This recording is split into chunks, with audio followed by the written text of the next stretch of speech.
buyers. Thanks for joining us for this webinar update with James McDonald and Jeremy Bender, the portfolio managers of the Pengana High Conviction Equity Fund. I'll give a quick introduction to those who are less familiar with our business. At Pengana, our key aim is to offer our clients differentiated strategies that will add value to their portfolios. We have no Me Too funds in our business. Today, James and Jeremy will tell you about some of the holdings that have contributed to their recent performance, as well as their current positioning and some of the exciting companies in their portfolio at the moment. During the presentation, if you have any questions, please enter them into the question box, which can be accessed from the icon at the bottom of your screen, and we will get to as many of them as possible in Q&A at the end. Gentlemen, over to you. Thanks, Adam, for that introduction. As Adam just mentioned today, I'd like to give you a quick overview of the fund. I know many of you have heard the strategy before, but we'll just start with that. Then have a bit of a look at the outlook for markets, our positioning and performance, and then we'll finish by taking a deep dive into 4 of our holdings.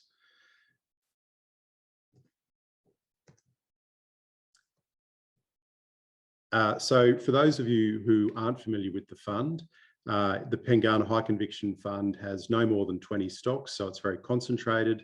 It can do both small and large cap stocks. It invests in Australia and overseas. No more than 20% can be invested in Australia. It's a mix of growth and value, and ESG is really integral to our investment process. Generally, the stocks in our portfolio exhibit 5 key characteristics. The first one is we like businesses with a strong competitive advantage, and that might be something like a high market share, technology, low cost of production, a network effect if it's an internet business. Secondly, and probably most importantly, we like our companies to be trading at a significant discount to intrinsic value. And we believe that gives us good upside in the long term and good downside protection. Thirdly, it's not always the case, but we do prefer businesses that are under-researched or out of favour with potentially some hidden value. Fourthly, cash flow generation is very important. If the company isn't generating cash flow, we like it to have a very strong cash position that will get us through to cash flow break even. And finally, we really want good quality management teams who are aligned with our interests. So that might be stock options or high share ownership in the business themselves. We construct the portfolio really on 2 factors, the upside that an investment has and the level of risk that investment exhibits. You can see the criteria we use to calculate the upside there: discount to intrinsic value, business model, quality and experience of management, and catalyst for re-rating. And the risk factors are things like the market cap and liquidity, how easy is it to buy and sell the shares, the financial risk, how much debt does it have, how cyclical are its earnings, and which country it's in. And we try and have a mix of both higher risk, higher reward stocks and some lower risk, lower reward stocks. As I said before, it's both a mix of value and higher growth companies. I've been investing ethically for 20 years of my career. It's really just integral to what we do, very much second nature. I think we were doing this before a lot of other people were. We exclude anything that's harmful to the environment, society, or animals. And we engage management on various issues. We vote our shares and take a very active role as owners in those shares. You can see there the factors, as I mentioned, that we exclude. I won't read those out. So now, turning to the outlook, I'll hand over to Jeremy. Since our last update, we've noticed a number of new trends that concerning the market, but broadly speaking, as we outlined previously, global growth is rebounding strongly post the Delta wave, and that's been mainly a function of a successful vaccine rollout in the developing world. Accordingly, we've looked at those countries that have had the best rollouts, and we've noted that they've had very successful rebounds in stocks that have been underperformers relative to stay-at-home winners. Rising bond yields have been a feature, especially in the last 3 months, and that's a result of energy shortages in Europe and China, and other dislocations in the supply chain for things like logistics. This has had an impact on long duration styled assets, and that they're companies whose earnings are fundamentally in the back end of the century, or less cyclical. One other factor that's concerning markets at the moment is the possibility of a Chinese property correction. And this is an area of concern that we are aware of in the fund, and have sought to minimize our exposure to any potential ramifications from a Chinese issue. Looking to how we've changed the positioning in the fund, accordingly, we've reduced some of our exposures that were beneficiaries of staying at home. But most importantly, we've been increasing our weighting in beneficiaries from opening up. So those are things like travel, where we have invested in a software business that provides for airlines, in gyms and entertainment related holdings, such as Dave & Buster's, which I'll go into in a deeper stock dive, Hollywood Bowl, which provides entertainment for families in the UK, F45, which many of you may be aware of, is a gym franchise business that is recently listed in the US and came from Australia, and Lamb Weston, which is a French fry producer that is going to benefit from a rebound in the restaurant trade. In addition to that, we've also added in some technology businesses. One of those, which is called Magnite, which is an advertising technology company, which is benefiting from that move of streaming TV on devices from linear TV, which James will go into further detail about, and collecting advertising in an emerging space. We've also invested in a Japanese auto semiconductor company called Renesas, which is benefiting from the digitization process. And it's not just a short-term play on those shortages that you may have heard about in the semiconductor market. We've decreased some of, as I mentioned before, some of our weightings to COVID vaccine beneficiaries. So now I'll hand over to James to have a chat about the performance. Thanks, Jeremy. We're relatively pleased with the 1 year number, up 31%, outperforming the benchmark by 28%. And obviously the longer term numbers are still very solid. The last 6 months, although up slightly in absolute terms, has been weak in relative terms. And I think there are a few reasons for that. We haven't had exposure to things like energy due to our ethical screen, and we haven't invested in a lot of financials, which tend to be more complex and not an area that we have historically invested in. There has been a few stock issues as well, which I'll touch on in a minute, both positive and negative. On the positive side, Jeremy mentioned Dave & Buster's, the entertainment type business in the US has been a good performer. Keysight Communications Test and Measurement, Merck KGaA, which benefited from manufacturing vaccines, and Renesas, the Japanese semiconductor company.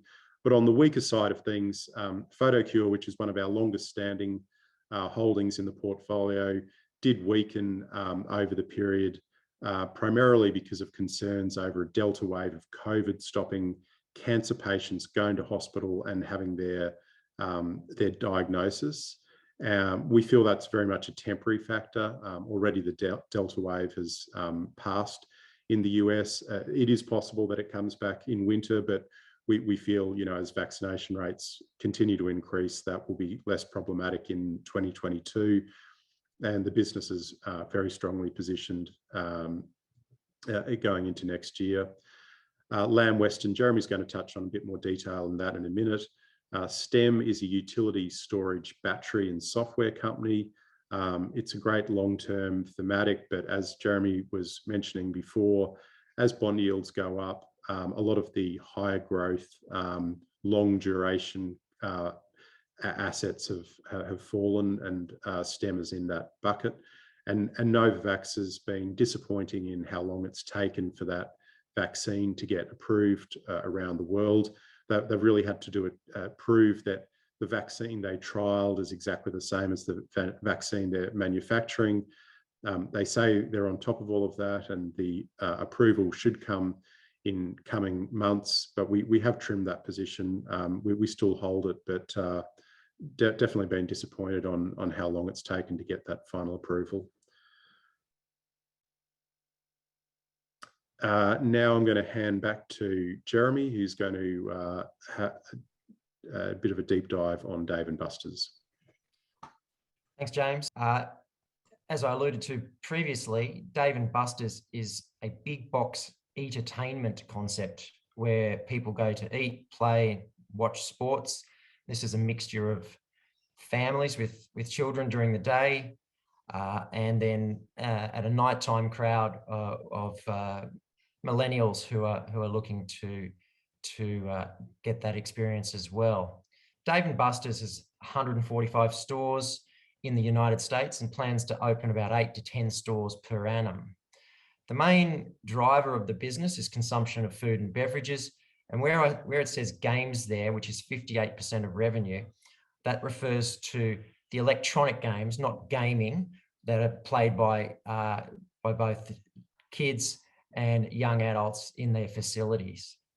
The nice thing about a game style business like this is that the incremental cost of running those games is very low. So every dollar that you drop into a pinball machine, so to speak, has very high return to the business. Over the duration of this business, it's demonstrated very strong store economics, with around $10 million of revenue per store and up to 25 to 30% EBITDA margins. So that's a very strong cash on cash return that this business generates.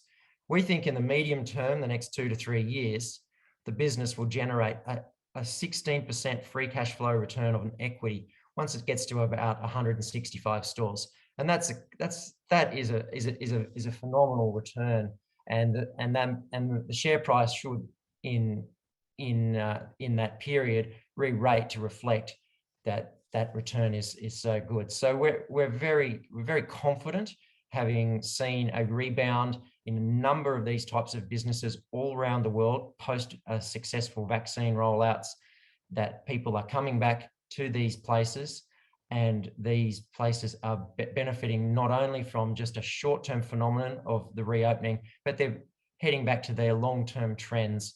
And if James, you could just go to the next slide, you can see those types of trends where we expect a reasonably low like-for-like growth in established businesses or existing stores, but we've got a fairly good growth potential still for the business, with potentially 230 to 250 stores in the United States. And we've looked at many of these types of businesses all around the world, and these returns are consistent and sustainable. So going back to those key points that James mentioned at the beginning, this was an out of favor stock because they were heavily impacted by COVID. It provided us with an entry point that was quite cheap, and we think it's got a good runway to re-rate and potentially double over that period from now in the next 2 to 3 years. The next stock that I'd like to chat about was Lamb Weston. Now, Lamb Weston is a frozen French fry producer in the United States. It's a very unique business in that I've looked at many different types of food processing businesses and agricultural businesses, and it's a combination of many factors that gives this business such a strong leading market position, where they have a 45% market share in the North American frozen potato, and they've got a consistent growth rate of low to mid single digit revenue growth. And importantly for us, they have pricing power, and we've seen that in the past with their ability for their gross margins, which is on the next slide, James. We can just have a quick look at that. You can see how that they've been able to pass on their costs to their consumers. And this was our thesis, was that they would benefit from the rebound in the restaurant business that had been impacted by COVID, and we're seeing that strong growth in revenue. However, what we also have seen is a little bit of a surprise on costs in the business over and above our expectations, and that's led to that underperformance on our initial position when we invested in the stock. But we've got a lot of confidence that based on the historical ability to pass on those costs, they'll be able to renegotiate as per normal, and pass on those costs and recoup the gross margin that the market is capitalizing in the short term as a permanent negative to the stock. So that's the opportunity. As you know, we spoke about, we like to find things that are a little bit out of favor.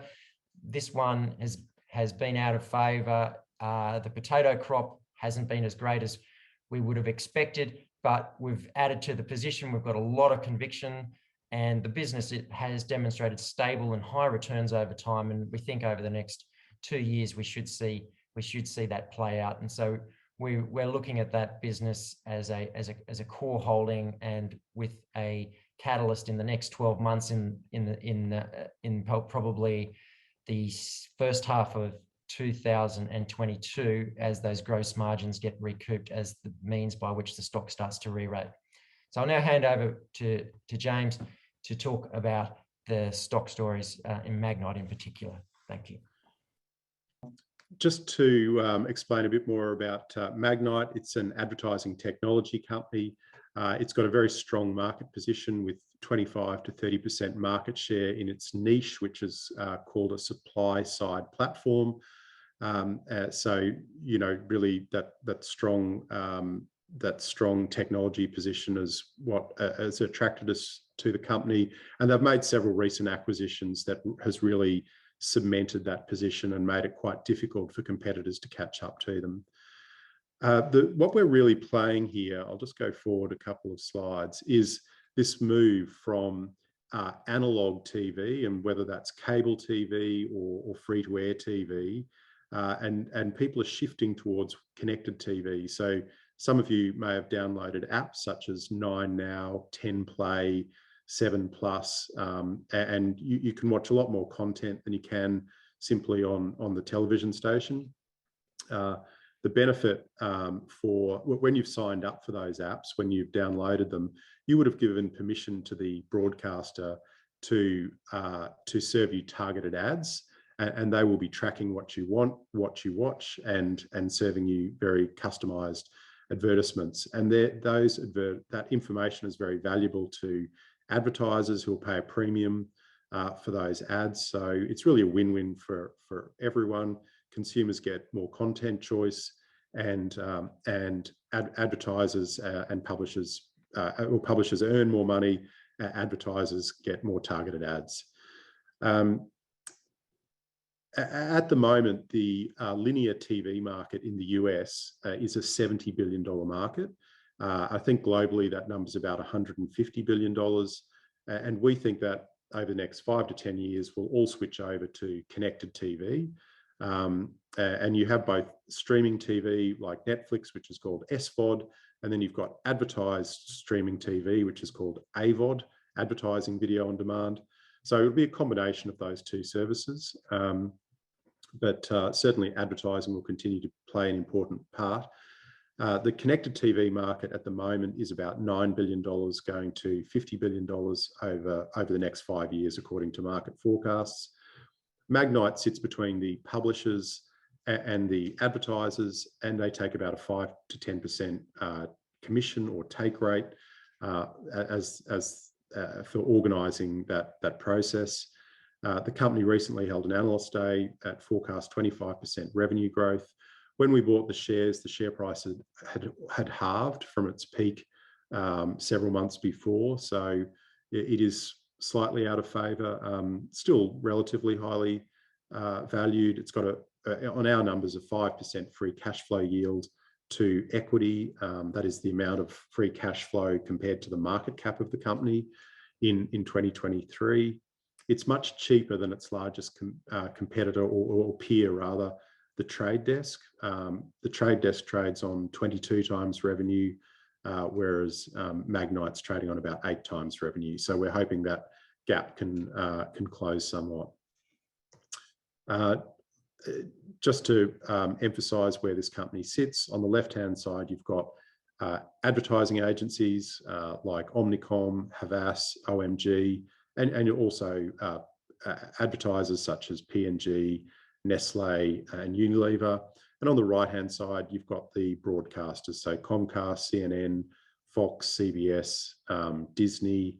As people like Samsung TV are actually now building big businesses as everyone's downloading these apps on Samsung TV. Samsung's taking a clip of that revenue in some cases, and a company called Roku in the US is doing a similar thing. So Magnite sits on the right-hand side there. The DSP, you can see, is Trade Desk, where they have a very dominant position on the left-hand side.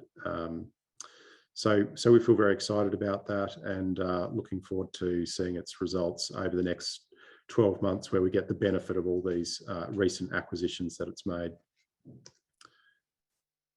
Now just to touch on Telex, which has been a very large holding in the portfolio for a number of years. For those of you who don't know anything about Telex, it produces molecularly targeted radiation technology, and it has a platform of 11 different products that it's leveraging its technology across. You can see in these pictures, you basically get a radioactive particle and you attach it to an antibody or a chemical. You put it in the body. At low doses, it can be used with an MRI machine for imaging of the cancer.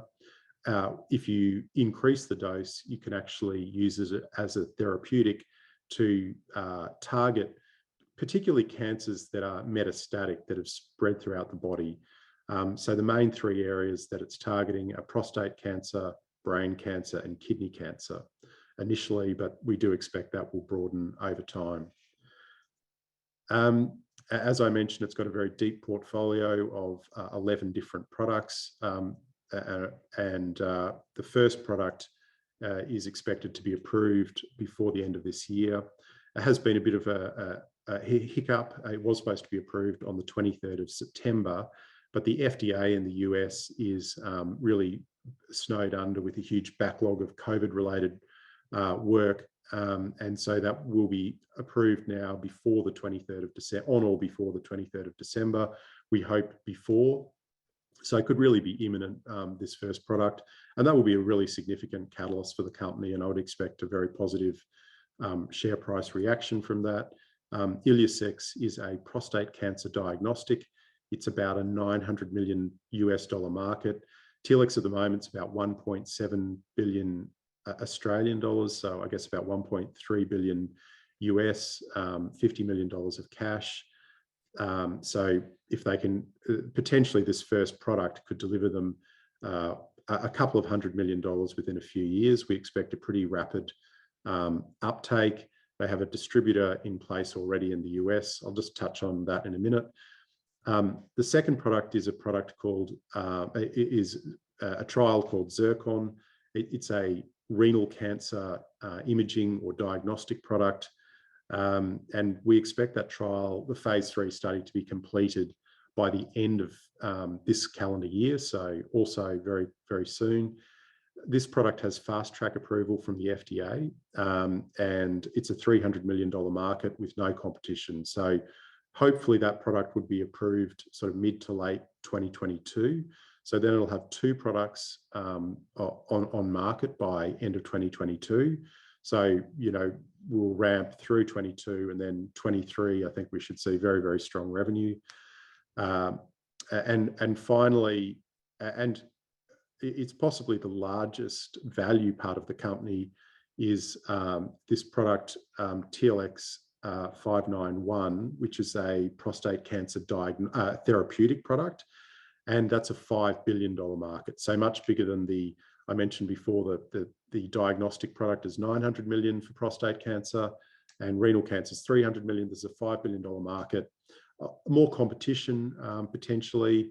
The trial, the phase 3 study will hopefully begin early next year, and will probably take something like 2 years. But there'll be a lot of data. The company's done a very good job of creating a study that has a lot of data points coming out through it. So there will be a lot of news flow over that time. Interestingly, there was a similar company, Endocyte, which was acquired by Novartis for $2 billion US, pretty much just on the start of the phase 3 therapeutic trial. So right at the position that Telex is in now. You know, so if this product was worth $2 billion on its own, then that would be, you know, substantially more than the current market value of Telex. And it could be a takeover target. I think management would really like to develop the company more before it's sold. But I guess if someone offers them a good price, they would be open to that. Just on the prostate cancer diagnostic, I did mention there's a competitor in this business called Lantheus. They actually got approval for their product in May, so they're first to market. But they need a much larger piece of equipment called a cyclotron to produce their radioactive particles, and they're really located in places like universities and much less spread out throughout the country. So the competitors in red dots there and Telex manufacturing sites only need these very small cold kits that are already in many pharmacies across the US. There's a previous drug that uses these similar boxes that Telex is using. So it's got a substantial advantage in how quickly or its coverage of the US, and they're much more flexible, the manufacturing process. So it means that they can get to the customer much more quickly, and the customer can use the operating theatre throughout the day, whereas with the competitor, you can really only use the operating theatre in the afternoons by the time the product's got there. I won't go into the renal cancer diagnostic, but I did just mention that there is no competition. At the moment, if you want to do a renal cancer diagnosis, you have to do a biopsy with a needle to extract the cancer from the kidney, and in that process, there is a chance that you actually spread the cancer throughout the kidney. So this is a much cleaner way of diagnosing renal cancer. And just finally, on the therapeutic product, the major product that I said is $5 billion. Novartis has got positive phase 3 study data recently, but we believe that Telex's product is actually a better product. In the phase 2 trials, they produced overall survival of 40 months for Telex, whereas Novartis was only about 15 months, and that's come down even further in the phase 3 study. I mean, they're all small numbers, so we shouldn't read too much into it, but you know, it does look initially positive. One other very important differentiator is that Telex's product requires just 2 visits to the hospital over 2 weeks, whereas the competing drug, you've got to go in for many treatments over 36 weeks. And Telex has a significant manufacturing cost advantage as well. So, you know, it does look very positive, but it will take some time to see the results of this study. But you know, the next 6 months for this company will be, I think, very exciting. We've been adding to the position in the recent pullback of the shares. So Jeremy, I'll hand back to you for the summary.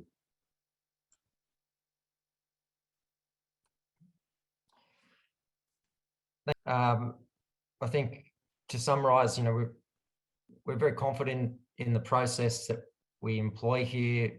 In a high conviction fund like this, we do a lot of deep research. We invest in the sectors that we understand and have had a lot of experience with, and that's proven over time, as you've seen down there below, in a period where equity markets have definitely gone through a lot of ups and downs, that the returns have stood the test of time. So we're excited about the fund as it's currently positioned, with a strong consumer bias to those types of businesses that are going to provide services or experiences to people that they have been starved of as a result of being locked down. And I'm sure, like all of you, we are very excited about those types of experiences, and we're looking forward to those investments yielding the returns that we expect as the global economy continues to rebound from the effects of COVID-19. So with that said, I'd like to hand over to Adam, who might be able to coordinate any of the Q&A that you should have.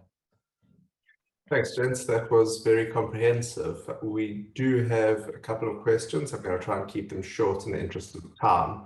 The first question is, can you clarify what electronic games actually are? Are we really talking about pinball machines that you mentioned?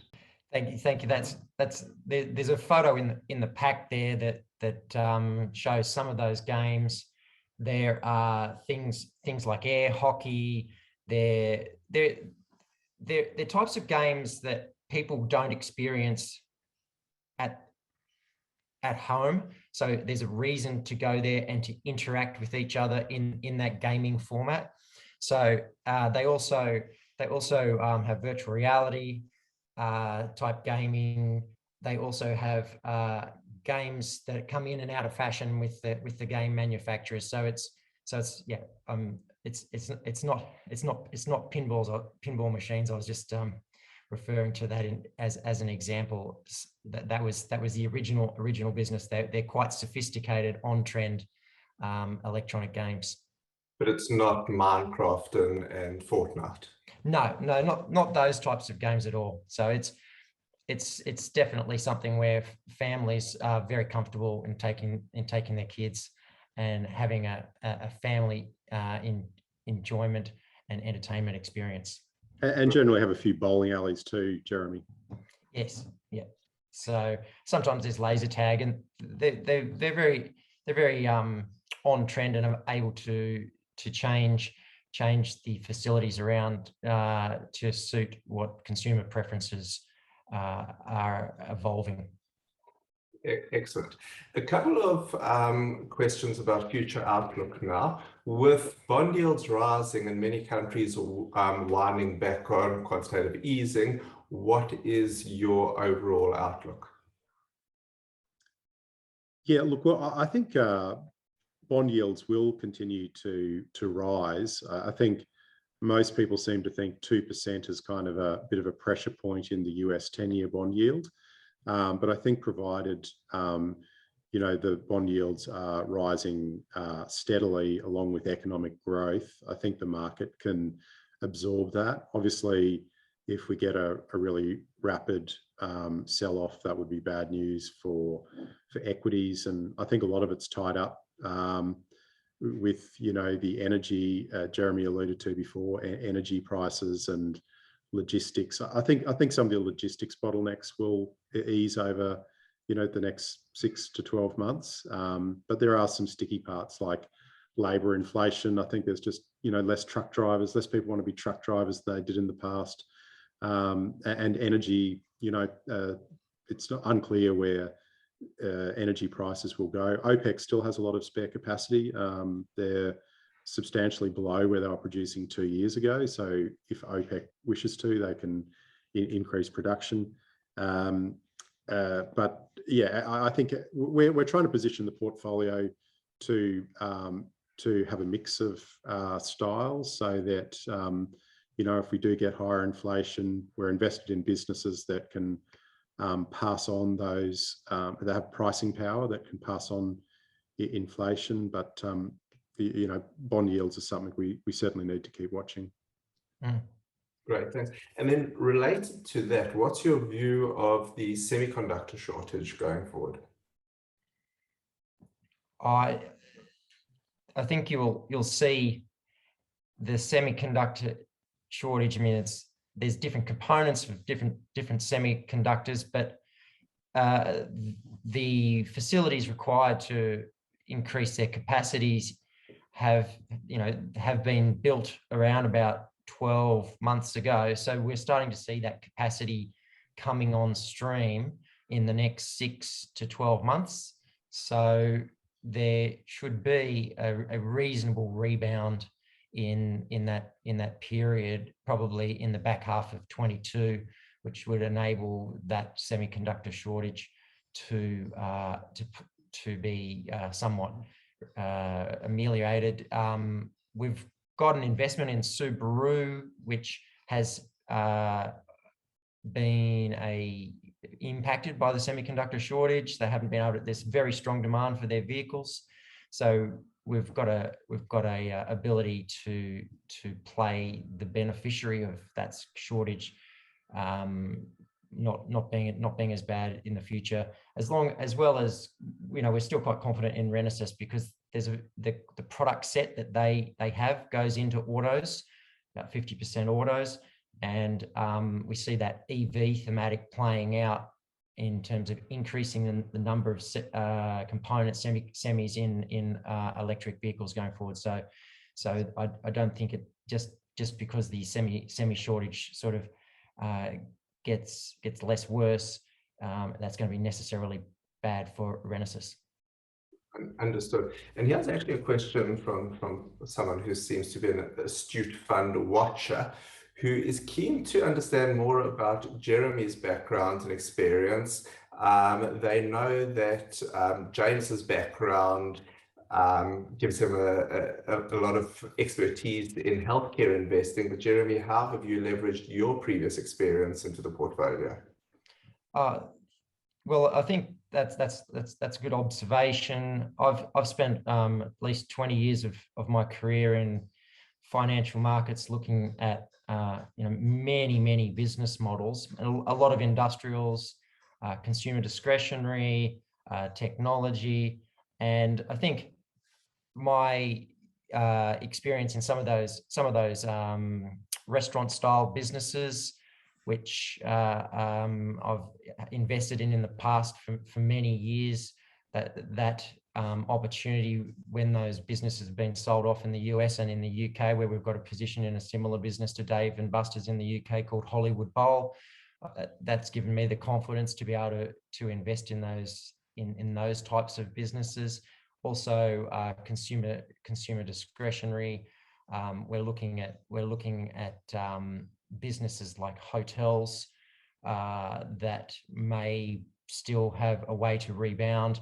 And I've also had a lot of experience. I was an analyst on the sell side, looking at aviation. So the aviation stocks and the ancillary service providers like Amadeus, which we've invested in, which is a technology provider to airlines to facilitate bookings and other parts of running their business.